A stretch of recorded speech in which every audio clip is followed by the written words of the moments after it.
नमस्कार दोस्तों, आज हरारे स्पोर्ट्स क्लब के ऐतिहासिक मैदान पर आईसीसी अंडर 19 विश्व कप 2026 का दूसरा सेमीफाइनल मुकाबला भारत और अफगानिस्तान के बीच खेला गया, जहां दर्शकों का भारी सैलाब इस महामुकाबले का गवाह बनने के लिए उमड़ पड़ा था। टॉस की प्रक्रिया के दौरान अफगानिस्तान के कप्तान महबूब खान ने टॉस जीतकर पहले बल्लेबाजी करने का साहसी निर्णय लिया ताकि वे एक बड़ा स्कोर बनाकर भारतीय टीम पर दबाव बना सकें। हरारे स्पोर्ट्स क्लब की ताजगी भरी सुबह में अफगानिस्तान अंडर 19 टीम की पारी का आगाज उस्मान सादत और खालिद अहमद जई की सलामी जोड़ी ने बहुत ही सधे हुए अंदाज में किया,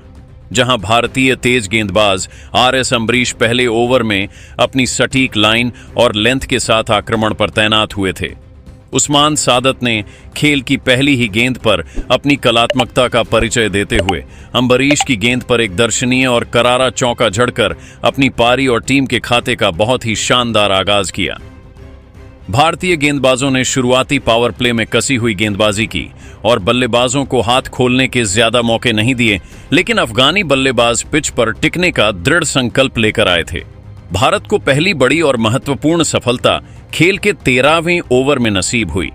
जब तेज गेंदबाज दीपेश देवेंद्रन 13वें ओवर में दोबारा अपनी आक्रामक गेंदबाजी के साथ मोर्चे पर तैनात हुए और उन्होंने खालिद अहमद जई को अपनी गति से मात देकर पवेलियन की राह दिखाई। खालिद अहमद जई एक खूबसूरत कवर ड्राइव शॉट खेलने के प्रयास में गेंद की अतिरिक्त उछाल को भांप नहीं सके और वह 29 गेंदों पर 31 रनों की एक सदी हुई पारी खेलकर आउट हो गए। उनकी इस पारी में 4 शानदार चौके और एक गगनचुंबी शामिल था।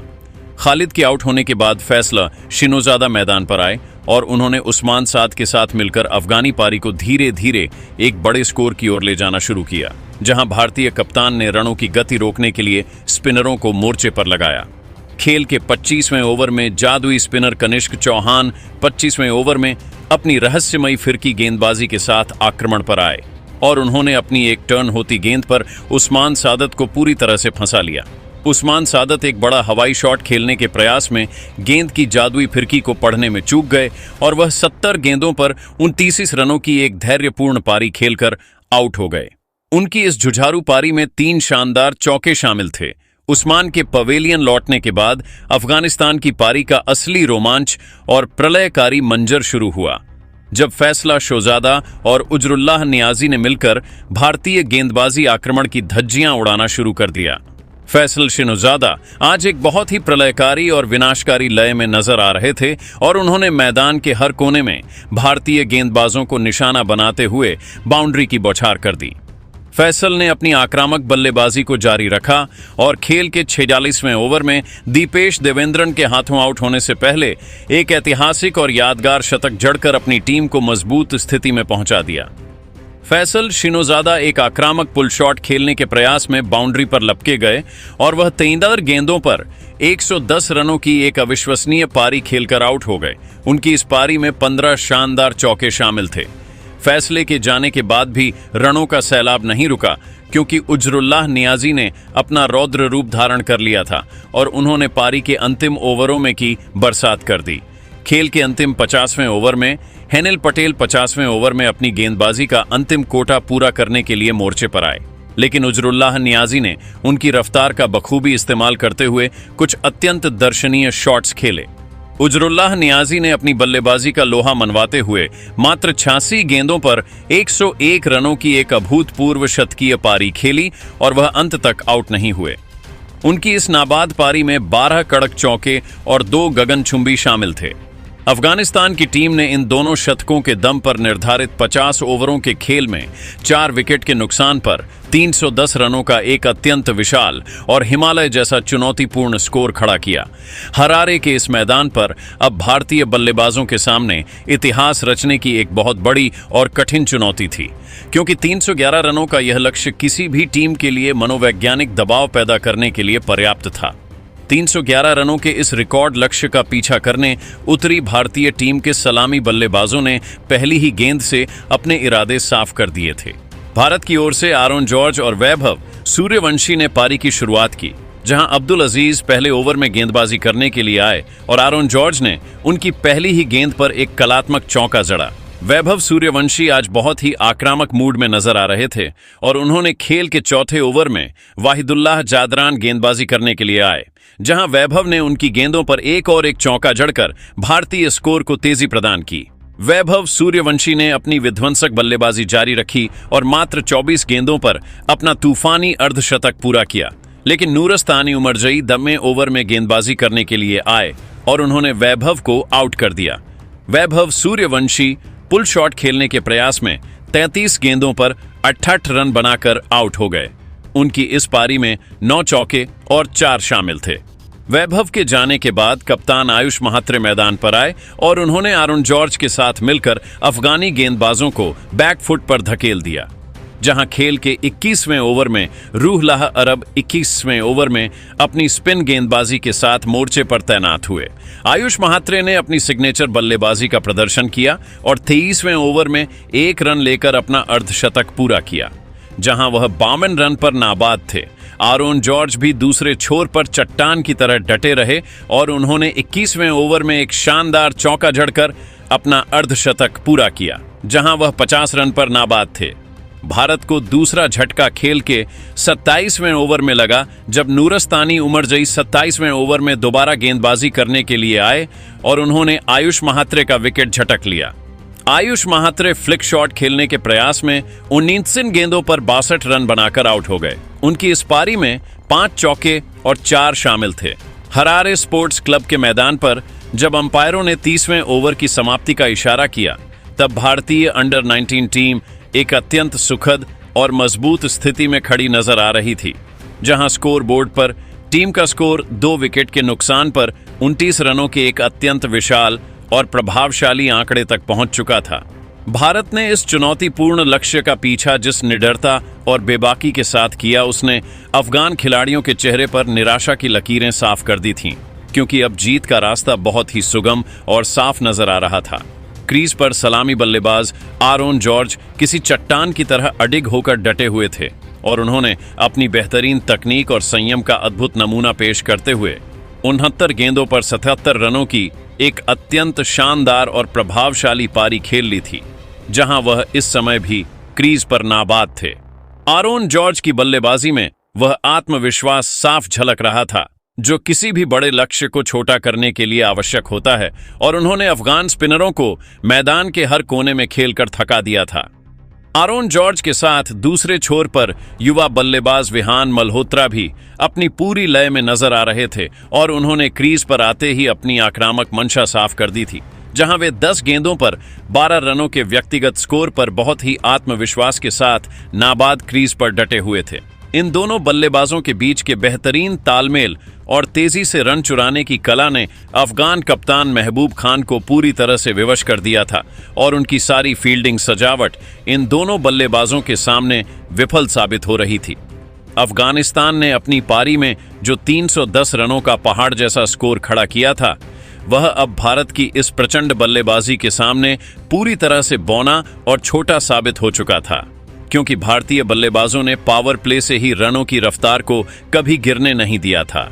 मैच के समीकरण अब पूरी तरह से भारत के पक्ष में झुक चुके थे, क्योंकि भारतीय टीम को अब आईसीसी अंडर 119 विश्व कप के ऐतिहासिक फाइनल में अपनी जगह पक्की करने के लिए अंतिम 120 गेंदों पर मात्र 22 ही रनों की मामूली दरकार थी। अफगानिस्तान के गेंदबाजों के पास अब कोई भी ऐसा हथियार नहीं बचा था जिससे वे भारतीय बल्लेबाजों को रोक सके, और मैच अब पूरी तरह से भारत की मजबूत मुट्ठी में नजर आ रहा था, जहां स्टेडियम में मौजूद हर एक दर्शक भारतीय टीम की इस शानदार वापसी का जश्न मनाने के लिए तैयार था। टीम के ऑलराउंडर दीपेश देवेंद्र, जिन्होंने अपनी घातक गेंदबाजी से अफगान बल्लेबाजों को परेशान किया था, वे भी ड्रेसिंग रूम में अपनी बल्लेबाजी का जौहर दिखाने के लिए पूरी तरह तैयार होकर इंतजार कर रहे थे। लेकिन भारतीय शीर्ष क्रम ने ही काम को इतना आसान बना दिया था कि शायद उनकी बल्लेबाजी की जरूरत ही ना पड़े। अफगानिस्तान की टीम, जो इस मैच के आधे समय तक जीत की प्रबल दावेदार लग रही थी, वह अब भारतीय बल्लेबाजी के इस प्रलयकारी सैलाब के सामने बेबस और लाचार नजर आ रही थी, जहां हरारे का यह मैदान भारतीय युवा सितारों के पराक्रम का गवाह बन रहा था। रात की ठंडी हवाओं के बीच भारतीय खेमे में उत्साह और जोश का माहौल साफ देखा जा सकता था, क्योंकि वे अब फाइनल के उस महान मंच से मात्र कुछ ही कदम दूर थे जहां उनका मुकाबला खिताब की रक्षा के लिए होने वाला था। हरारे स्पोर्ट्स क्लब के मैदान पर खेल का असली रोमांच और उस महासंग्राम की पराकाष्ठा 30वें ओवर की समाप्ति के बाद शुरू हुई, जब भारतीय टीम को ऐतिहासिक जीत दर्ज करने और फाइनल का टिकट कटाने के लिए अंतिम 120 गेंदों पर मात्र 82 रनों की दरकार थी। सलामी बल्लेबाज आरोन जॉर्ज क्रीज पर एक अभेद्य चट्टान की तरह जमे हुए थे और उनके चेहरे पर जीत का अटूट विश्वास साफ झलक रहा था। खेल के 31वें ओवर में अफगानिस्तान के सबसे भरोसेमंद तेज गेंदबाज नूरस्तानी उमरजई 31वें ओवर में अपनी तेज गेंदबाजी का अंतिम और निर्णायक स्पेल डालने के लिए मोर्चे पर तैनात हुए। लेकिन आरोन जॉर्ज ने उनकी पहली ही ओवर पिच गेंद पर सामने की ओर एक गगनचुंबी और दर्शनीय झड़कर अफगानी खेमे को यह साफ संकेत दे दिया कि आज वह किसी भी गेंदबाज को बख्शने के मूड में नहीं है। आरोन जॉर्ज आज अपने करियर की सबसे बेहतरीन और यादगार पारी खेल रहे थे, जहां उनका हर एक शॉट पूर्णता की मिसाल पेश कर रहा था। खेल के 34वें ओवर में अब्दुल अजीज 34वें ओवर में दोबारा अपनी तेज रफ्तार गेंदबाजी के साथ आक्रमण पर आए, ताकि रनों की इस बहती गंगा पर लगाम लगाई जा सके। हालांकि अरुण जॉर्ज ने अजीज की 2 लगातार गेंदों की रफ्तार का बखूबी इस्तेमाल करते हुए 2 अत्यंत शानदार और कड़क चौके झड़कर अफगानी गेंदबाजों के मनोबल को पूरी तरह से छकनाचूर कर दिया। पूरा स्टेडियम आरुण के नारों से गूंज उठा था और हरारे की हवाओं में केवल भारतीय प्रशंसकों का शोर सुनाई दे रहा था। वह ऐतिहासिक और बहुप्रतीक्षित क्षण खेल के 27वें ओवर में आया, जब स्पिनर खातिर स्थानिक जई 27वें ओवर में अपनी फिरकी गेंदबाजी करने के लिए मोर्चे पर तैनात हुए। अरुण जॉर्ज ने उनकी एक टर्न होती गेंद पर अत्यंत कलात्मक और कोमल फ्लिक शॉट खेलकर मिड ऑन के पास से गेंद को बाउंड्री लाइन के पार पहुंचाया और अपना शानदार शतक पूरा किया, जहां वह 100 रन पर नाबाद थे। उन्होंने भावनाओं से ओतप्रोत होकर अपना हेलमेट उतारा और गर्व से दर्शकों का अभिवादन स्वीकार किया तथा अपने बल्ले को चूमकर इस महान उपलब्धि का जश्न मनाया, जो उन्होंने विश्व कप के सेमीफाइनल जैसे बड़े मंच पर हासिल की थी। हालांकि भारत को जीत के बिल्कुल मुहाने पर पहुंचाने के बाद अरुण जॉर्ज की एकाग्रता में थोड़ी कमी आई और वह खेल के 40वें ओवर में वाहिदुल्लाह जादारान 40वें ओवर में गेंदबाजी करने के लिए आए और उनकी एक बाहर निकलती गेंद पर आउट हो गए। अरुण जॉर्ज एक आक्रामक कट शॉट खेलने के प्रयास में बैकवर्ड पॉइंट पर लपके गए और वह 104 गेंदों पर 115 रनों की एक ऐतिहासिक और प्रलयकारी पारी खेलकर पवेलियन लौटे। उनकी इस पारी में 15 शानदार चौके और 2 गगनचुंबी शामिल थे। जब वह मैदान से बाहर जा रहे थे, तब पूरे स्टेडियम ने खड़े होकर उनकी इस जांबाज पारी के सम्मान में तालियां बजाईं। आरोन के आउट होने के बाद विहान मल्होत्रा ने पूरी जिम्मेदारी अपने कंधों पर ले ली और खेल के 21वें ओवर में रूहल्लाह अरब 41वें ओवर में अपनी स्पिन गेंदबाजी के साथ मोर्चे पर तैनात हुए।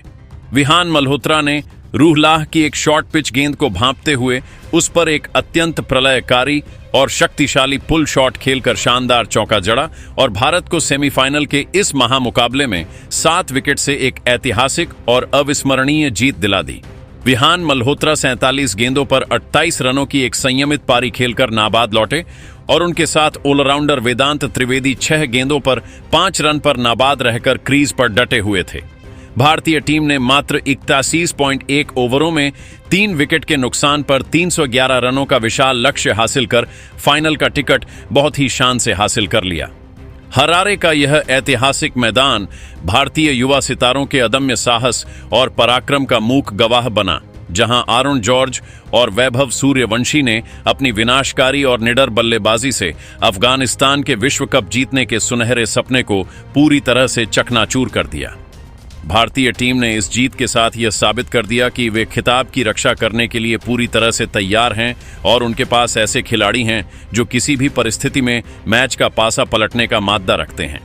तो दोस्तों, आपको क्या लगता है कि क्या भारत की यह अत्यंत प्रतिभाशाली और ऊर्जावान युवा टीम अंडर 19 वर्ल्ड कप के फाइनल में भी अपना यही दबदबा बरकरार रख पाएगी और विश्व विजेता बनकर देश का नाम रोशन करेगी? आप अपनी कीमती और महत्वपूर्ण राय हमें नीचे दिए गए कमेंट बॉक्स में जरूर बताएं और हमारे चैनल विक्की स्पोर्ट्स अड्डा को सब्सक्राइब कर लेना दोस्तों। धन्यवाद।